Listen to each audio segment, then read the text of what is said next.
Hi, Symphony, and welcome to the Cthulhu Live Rules Primer. Okay, if you're not familiar with the Symphony, this is a tabletop role-playing game company that I own that focuses a lot on horror gaming. So horror LARPs, streaming, podcasting, publishing, sensitivity reading, blah, blah, blah. I am Bridgett Jeffries, but I am not the showstopper of this evening because I have one of the most brilliant storytellers that I've ever had the privilege of work with, and I have watched his writing at this point for 2 or 3 years now, and I continue to be humbled and inspired and low-key jealous on the quality and the brilliance that is Clyde. I know he was like, I was not prepared to walk in all these compliments. I hate you. Clyde, please, please, please, please, please tell these amazing people who are watching just who you are. Okay. Well, I'm Clyde. um, I have been doing role playing for a long time, Yeah. since 2000 roughly, and the troupe that I used to play with here in Columbus at one point was about 200 people, and we had storytellers that focused on vampire, we had Yep. storytellers that focused on werewolf, we had storytellers that focused on all kinds of different LARPs. And I ended up being the guy that picked up Cthulhu as as Yes. as, as my particular favorite. So the LARP we're talking about tonight is Cthulhu Live Third Edition, which is what we'll be basing this off of, and that's what we'll be doing at the event in Ann Arbor for Chaosium. Yes! Super stoked, super stoked. So, guys, Chaosium Con 2025 for us right now, we're recording in March. This is going down in Ann Arbor in April, and this is Chaosium's proprietary con. So, everything that's being run is either published by Chaosium licensee, whatever. Symphony Entertainment is hosting a LARP, this Cthulhu Live LARP, that was written and is being launched by our head storyteller, Clyde. So, this video is technically for those individuals, those players who have signed up for this LARP, the Mind That Wasn't Made, that are going to be playing it in July so they can understand how to navigate their character sheet, how to execute the mechanics, and kind of help with their immersion and things of that nature. However, I'm putting it up on YouTube right now because just in case you've stumbled in here, you want to like, how does Cthulhu Live actually work? You can kind of like jump in. It may not be our specific plot, but you can at least see how the mechanics work and you kind of get a quick taste on just how brilliant Clyde really is. So, Clyde, super broad strokes here. What is the event that is going down in April? What is the Mind That Wasn't Made? Okay, so the Mind That Wasn't Made is, I guess, what we might call a corporate thriller. It takes place in 2025. It takes place at a corporate retreat. There are major corporation representatives there. There are government representatives there. There are independent contractors. And it's really going to sort of focus on the topic of artificial intelligence and Mm-hmm. where that's headed and what that means and why that's a Cthulhu LARP. I guess you'll have to join and find out. Uh, Cthulhu is quite a bit different than a lot of the other LARPs that are really popular. Uh, Vampire LARP, like Vampire the Masquerade, World of Mm-hmm. Darkness, Mind's Eye Theater rules. Those tend to be sort of competitive. That is, if my character and your character are in a scene, I might say that I'm going to be intimidating, and we would have a challenge to see how intimidating I was. Yep. Um, in Cthulhu, there isn't that kind of player versus player mechanic. If Okay. I'm intimidating, I should role play that I am an intimidating person. Okay. And if you would be intimidated by me, you should role play that you're intimidated by me. We shouldn't have a mechanic there to enforce that. Okay. Um, it is both a cooperative and competitive game. And what I mean by that is it's cooperative in the sense that I like to think of every LARP as a collaborative piece of art. Yeah. The players are the artist, the characters' actions and their interactions and their reactions is what makes the art. Mm-hmm. And so that makes us all greater artists than we realize. So that's how it's cooperative. We're all working together to make this story happen and to have this experience together. But it's competitive though, unlike say in Vampire, where the competition is to not get murdered by the Right. prince. Uh, in the case of Cthulhu, the competitiveness happens in the level of role play that you bring to the game. So Interesting. Okay. so when horror breaks out, the likelihood in a Cthulhu game is you will die or go insane or wish you were dead or insane. Um, So it's not really about the conclusion, it's about how you got there. And when Great somebody is really articulation. writhing in terror and horror and bringing that role-playing level, up to 10, Yeah. it's a challenge and a competition for everybody else in the room to bring their level of role play up there as well. And maybe Yeah. somebody then bumps that to 11 and everybody has to jump again. So Yeah. it's both cooperative and competitive just in the way that real improv is. Yeah. Um, so the focus for players should be on who is this character, what drives them, and what happens as this story unfolds, right? The Hmm. memories are in the events leading up to that madness or death or survival or whatever happens to you. Yeah. Um, God, this brilliant game's going to articulation. happen. Oh, thanks. This is going to happen in real time. So I think we have 3.5 hours. So this is Yeah, happening three at and a an half, event 4 hours. Yep. that is occurring over 3.5 hours. We won't really be doing time freezes or anything like that. We may have Okay. a freeze when combat happens, but there won't be like long skips of time. Okay. And the game is dynamic. That is, there are things that are happening, but how players interact with the story will have an impact on what the events of the story are. So Okay. so you aren't just there to react to something that's happening that you have no control over. You certainly control might be a strong word, but there are things that you'll be able to do, I promise. Oh, oh God, I'm so excited. Okay. Brilliant. Um, Two quick do we want to questions look at for the you character? here. Okay, yeah, let's Oh, start sorry, with sorry, that. sorry. No, keep going, keep going. You're No, on a no, roll. no, no, Go, go, no, no. go. Let's go with questions. Let's go with questions as they come. So I know that you're saying this is a dynamic experience. I'm just curious for the LARPers who are showing up. What would you say if you had to pick, I don't know, three adjectives or three phrases for the vibe that you're going for here? I know you said corporate horror. What is just a little bit more just like if I'm walking in with the mindset of either I'm new to LARPing or where I need to put my mentality, like what's the vibe you're looking for here? Yeah, this is an event that is being held by someone at the Elon Musk level tech bro kind Mm-hmm. of thing. If you were to imagine a organization like, say, Tesla or Amazon's research group or Apple or somebody having a huge event where they're inviting the leading organizations of their day to see the unveiling of some earth-shattering level improvement to artificial intelligence, that's Okay. the kind of vibe that we're going for. Got Um, it. Okay. these are the people who will shape the future of the world, and this technology certainly is going to be a part of that. How is that going to do it, right? Okay. The people who are in the room are the people in the room. Okay. Got it. Okay. Oh, there's some elitism there that I like. Okay. Beautiful. Did you have something else you want to jump in, or do you want me to go ahead and pick Uh, or show the character sheet? yeah, let's go to the character sheet. All right, guys, what you're going to see right now is an actual PC that Clyde not only like developed and wrote, but also like literally formatted the entire character sheet for. So you're going to see Clyde's like, genius in that. But this is an actual PC that somebody could play. We picked one of the PCs that didn't have a lot of like major secrets, but still had a lot of flavor. So this is mostly going to be so larpers you can compare notes and you can go like, okay, this is how I read my sheet, this is how I interact with that sheet, this is what these damn numbers mean. So I'm going to wind up disappearing mostly, and then Clyde, I'm literally just going to be scrolling the sheet down as you talk about it. So Okay.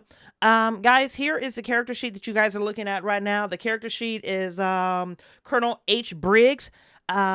Clyde did make all of the PCs here gender neutral. So if you, and I think Clyde even like omitted the first name off of everyone as well. So by all means, when you show up to the LARP event, you have whatever your designation, title, whatever it is, you can pick your own first name, you can pick your own gender, and then keep your last name and your obviously your tag available so we know what character you are. But this right now is going to be Colonel H. Briggs. So this is what you're looking at right now. Clyde, walk us through it. They have the sheet up where they can see it and they can follow along as well. Okay. So first of all, yes, we made all of these gender neutral. We had no idea who we were casting or how they wanted to be identified or Yep. how the character wanted to be identified. So we left that all open. We really wanted to give role-playing hints. In fact, the entire character sheet should be seen as role-playing hints with some numbers that might come in handy occasionally. But mostly it's all role-playing hints. So there is your character's name at the top. There is what their official role is in the situation. In this case, this guy is a representative from DARPA who's there as a military observer to see this new technology. And there are a couple of little concepts there to give you a rough idea of who this guy is. He's a Mm-hmm. long-term soldier. He's obviously been, active in war, and he's a skeptic. So we're going to have a good idea of this guy's mindset right from the beginning. I also included a sort of a role or a goal or a highlight. This depends on the character, exactly what's here. But this should just be a paragraph that gives you a rough idea of why you are at this event. Yeah. And that is at its basics the bio. Okay. Anything beyond that and everything beyond that, I encourage players to be as creative as they want. I wanted to detail these with just the parts that are necessary for the story, and all of the rest of that is just free for the players to really fill out the way they would like. Okay. So, family Um, background, if you're that player that really needs to know that you're doing this for your 7-year-old, that blah, blah, blah in the background, any type of intimate relationships, all of that fluff things, they may or may not come into play in the story, but those things are integral to your character and how you embody it. So, by all means, flush all of that fun stuff out in your head.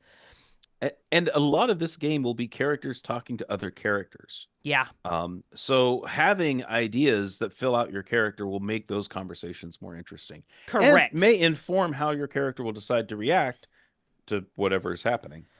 Woo, well said. Correct. Correct. Okay, well, let's take a look at, I'm not sure what they're seeing on screen right now. Right now, I have, The it's kind of hard for you to attributes. see right now, but right now they're still looking at page 1. Okay. Okay, well, let's talk about the numbers on page one then. Yep. On the left column, we have the primary attributes, and then in the middle column, we have what we call the secondary attributes. Your primary attributes, education, dexterity, constitution, and power. These will be used in skill challenges or skill checks. Okay. Um, this is a scale of 1 to 20, with 10 being average for a human being and 20 being absolutely as brilliant as you can be. Um, and education covers pretty much all intelligence level based challenges. Uh, Dexterity is pretty much anything that would be manipulating things, manual activity, Mm-hmm. things like that. Constitution is generally your health and your resilience, so it doesn't go into skill checks most often. Usually, that would be if you took damage or were poisoned, Yep. that would come into play more. And then power is both your willpower, and it can also represent sort of your psychic power or your access to magic, if that's Right. happening in this particular Cthulhu story, or whatever that particular is that happens in all these kinds of horror movies that characters seem to draw on, that is a little special thing for these kinds of horror stories. So that's your power. And then really Uh, fast, I'm just going to jump in. mhm. Call of Cthulhu fans, being that everything that we're looking at mostly at Chaosium Con is going to be 7th edition Call of Cthulhu, take those figures if you need help translating and just multiply them by 5. Because I know everyone here is conditioned to the 0 to 100 track. So if your education is a 17, effectively you're walking around with an 85 education. Your dex is going to Mhm. be at a 50, so and forth. So like the same things you do when you convert older editions of Cthulhu to current day Call of Cthulhu, multiply that shit by 5, and that's what you're looking at. All right, Clyde, Right. sorry. No, that's good. That's good. Okay, so magic points are basically just the available points you have to put into doing magic. Those points go away until you have like a long rest, effectively. And you'll notice they're equal to your power Yep. because that's how that gets calculated. Your luck points are calculated by 4 divided by your power and throw away any remainders. So in this case, he's got 4 luck points. That's pretty good. And your wound points are equal to your constitution. And as these go away, you take damage and die. Mm-hmm. All right, so let's talk briefly about the sanity level and the shade of terror. I created a nice little graphic around the side. I had a sheet years ago that I used to use that did this, and I find it's very useful, especially in this case. These are created to fit on index cards. Index cards, yeah. If we take two paper clips, and we can set the paper clips on these scales because Yep. these will change as the game goes on. Yep. Most players will start at the sanity level of solid, and they will start at a shade of terror based on their power. In the case of this guy, the shade of terror is orange. Um, when a event occurs, when something happens that is terrible, bad, will shake your your sanity, Mm-hmm. it will have a shade of terror associated with it. So finding a dead body might have a shade of terror of green or blue. Uh, Finding a bunch of dead bodies might get up into the yellow space. Finding a dead body moving around is probably in the orange or red space. Um, and depending on your shade of terror, uh, if an event happens of the color that is your shade of terror or lower, you will react by freaking out. For 1 minute, you will fight, flight, flee, freeze, Oh. go gibber in the corner, Yep. whatever it is that has to happen. At Okay. that shade of terror, you'll spend a minute not able to deal with whatever's going on and try to deal with yourself. At the end of that minute, Okay. you recover, but your sanity level moves by 1 on the scale. So On now the instead of scale at the solid, you're bottom. shaken. Got it. And Okay. the next time your shade of terror gets called, the same thing happens. So if you've got a shade of terror of green, you're in serious trouble because every shade of terror is going to freak you out, It's gonna freak you out. Okay. right?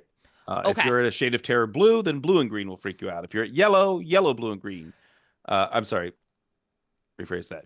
If you are at blue, blue Yep. and green events, blue and blue. If you are at blue, Uh-huh. blue, yellow, orange, and red events will freak you out. Will If you're freak at you out. green, green, blue, yellow, red, orange, red events will freak you out, Will and so freak you on. out. So So it's a match and above. match and above. That's It's a correct. match and Anything above. that Okay. hits you and anything worse than that, you are going to freak out.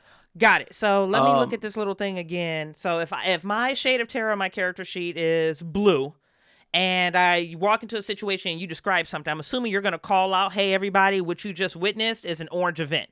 And at that's that right. point, anybody who is yellow, blue, or green, you got a whole 60 seconds in real time of you freaking out, however you want to embody that freak out. And then after I come back from my freak out, I have gone across this bottom tier from either solid to shaken, shaken to spook, spook to scared, screaming, stark raving mad. Okay, got it. Heard and understood. Please continue. All right. So that is at the core the way that sanity gets handled in the game. Okay. Uh, there are events. The events are tied to colors. If your color gets called, you freak out. Your freak out leaves you at a lower level of sanity.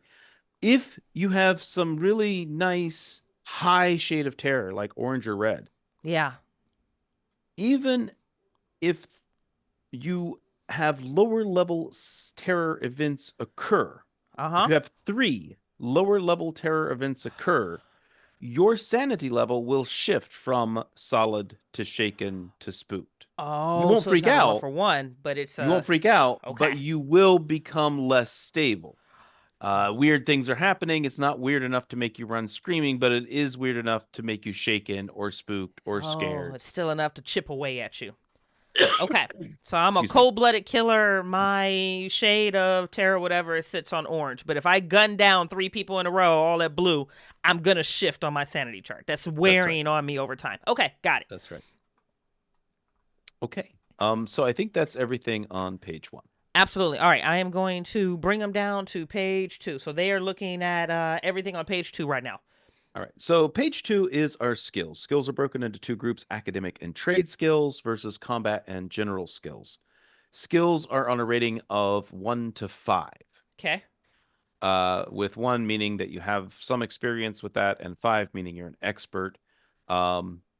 3 is considered sort of journeyman. You could do this as a profession. Oh, 4 is okay. an expert, or 5 is you're a master. Okay. Um, so when we have a challenge, a skill, I'm going to do some kind of action. That action is going to involve, let's say, in the case of this guy, we're having a debate, and I'm going to use my understanding of military science in this conversation. Okay. So I would take let's say I'm trying to pull some piece of research out of my head. So I ask the storyteller, I ask the keeper. Yep. The keeper will say you're using military science. That's a 5. And because this is an intelligence-based question, we're going to also use your education, which is a 17. Got it. So Okay. what we do then is we multiply 5 times 17. Okay. I don't know why we chose to multiply giant numbers together, but that's how this works. But that's where we are. Okay. So 5 times 17 is 85. 85, and now we have a score of 85. The keeper will have set some difficulty level that's on a level of 1 to 100. And if it is 85 or Oh. lower, you have succeeded. If it is higher than 85, you have failed at your skill check. Got it. Okay. That makes total sense. Excuse me. Okay. Now, um, in this example, military science and education, that went pretty well together. Uh-huh.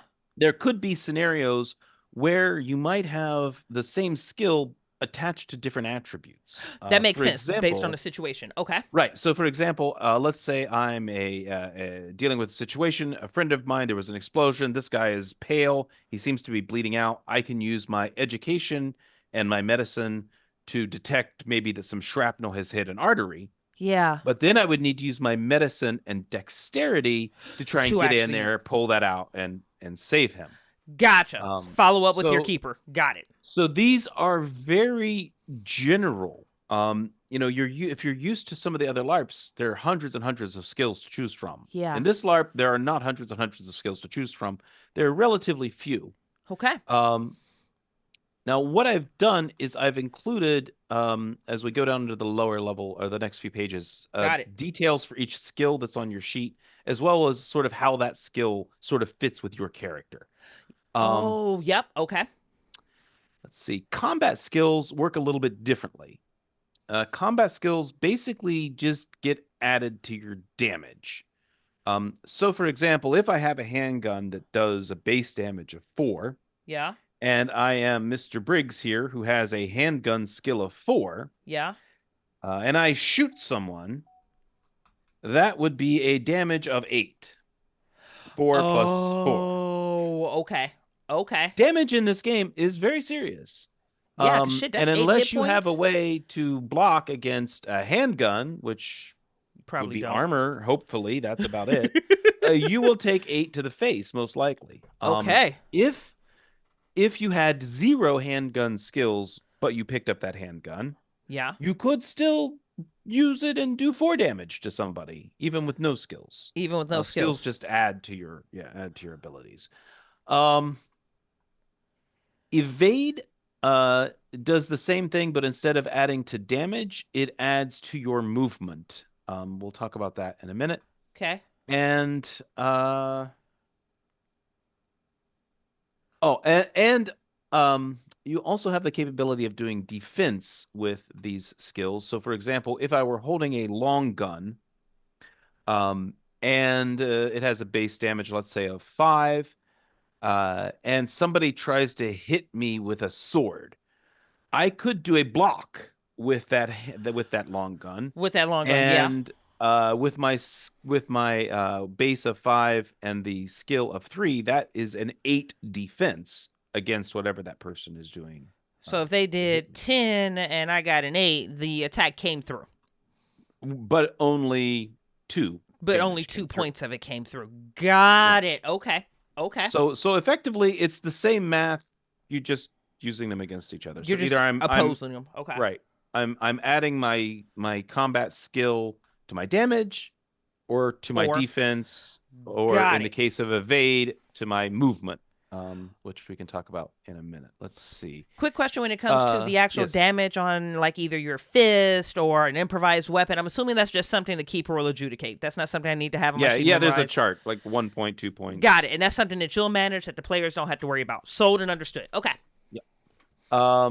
Okay, let's see. Oh, and the last thing we want to talk about with skills is luck points. Yeah, So the yeah, way yeah. that luck works in this game is that a luck point can be spent to give you 1 point of a skill for a Oh. particular challenge. Oh. Now that could be in giving you a point in a skill that you don't have, because if you don't have a skill, Lock then the skill picking. challenge is your base stat divided by 2. Oh. If you have 1 point in your trade skill, it's your base stat times 1, so it's just your base stat. Your So if base you stat. if you are unskilled, it's half your base statistic. Being able to use luck would allow you to have 1, and therefore get your whole statistic, or your whole attribute. Attribute, yeah. Or you could spend more. So in the case of Mr. Briggs here, he has 4 luck points for the Yep. night. If he really, really wanted to know something about the occult, he could spend all 4 of those luck points and have a 5 in occult for his challenge, to for his one challenge to get what he needed. Um, Wow. Hopefully he could spread that out over the night and not use it all at once. But that's sort of what luck does. It doesn't really give you a chance to redo your challenge, but you can kind of bump up your likelihood of Yeah, you succeeding. can modify your Um, percentiles. yeah, yeah, Big yeah. time. Yeah. Okay. All right, so that I think covers skills and it covers the base stats. So let's talk about the last 2 pages. The last 2 pages are really just information that I wanted to provide to give you role-playing hints, Yeah. and things like that. So um, everybody should have a 3 to 4 to 5 role-playing hints, usually 1, 2, 3 comments, and then a goal that you have for the evening, and a weakness, something that probably you want to role play really well. The weaknesses in Cthulhu Live are what really make your characters stand out. Those are the things that are going to make it more difficult for you to deal with whatever the madness is that you're about to deal with. And that reaction, Yeah. that wild moment, that's really where a lot of good role playing can happen. Yeah, because you're not trying to win. You're not even trying to survive. To your earlier point, it's really about the journey. It's how well and how beautifully do you suffer. That's right. Okay. Equipment. There's equipment for everybody. 5 to 6 pieces of equipment listed there. You are all on a location where you've traveled to, so you don't have your whole whatever. Yep. Um, let's see, but I did try to make sure everybody has a few things in there. Yeah. All right. Then we have the descriptions for your advantages, your disadvantages, and your skills. Now, advantages and disadvantages in character creation are sort of ways that you can tweak your character to, get little bonuses here, or to have little negatives. You can have up to about 5 points in advantages, and then you get 5 negative points in disadvantages. So Oh, you they're kind of one for balance one. this Okay. out. Um, in this case, I fudged a little bit. If I felt like something was worth an extra point, I just threw it in, Yeah, good for because you. I made all of these characters. Yep. But I wanted to make sure that these are here. They're already calculated into your character. Um, and if there was a bonus, that's already going to be calculated into the stats, so you don't have to worry about that. I listed them here so you understand from a role-playing perspective what advantages and disadvantages your character has when you're thinking about how they play. So in the case Yeah. of our Mr. Briggs here, he has clearance, so he's got highly classified military intelligence. He's very strong. He's in peak physical condition, and he has nerves of steel. We can think back. He had an orange, I think, as a shade of terror. So this guy's going to be really hard to scare. Yeah. Um, his obsessions or his disadvantages, though, we see like national security above everything. He's loyal to the mission. He's not a fan of corporate security or Yeah. corporate secrecy. These things are probably going to really impact how this guy reacts to other characters, right? If he's Right. intolerant of corporate secrecy and he's talking to the CEO of this place who's got this cool AI that could be good or could be bad, Yeah. and they're giving him the runaround on details, how's he going to deal with that? Right. Right. And then finally, we have our skills. So the academic and trade skills that you have on your sheet and the combat skills that you have on your sheet. And I tried to sort of get a little specific with how that applies to you. So, for example, this guy's got an occult of 1, but that is he's read some classified files that didn't make any sense and dismisses And them. He's dismissed him. he's Yeah. he's poked at the occult, but this guy is not. He doesn't believe anything. Now, that doesn't mean that you couldn't do an occult challenge with him, but you might want to think about what kind of occult challenge he might make. Right. So that's why I wanted to include those there, so you can really think about anytime somebody says, "Well, we might need a physics challenge," is this the guy who's going to be making the physics call or not? Well, maybe if it's ballistics, he may Right. understand ballistics better than any other physicist here. Right. Right. Um, okay.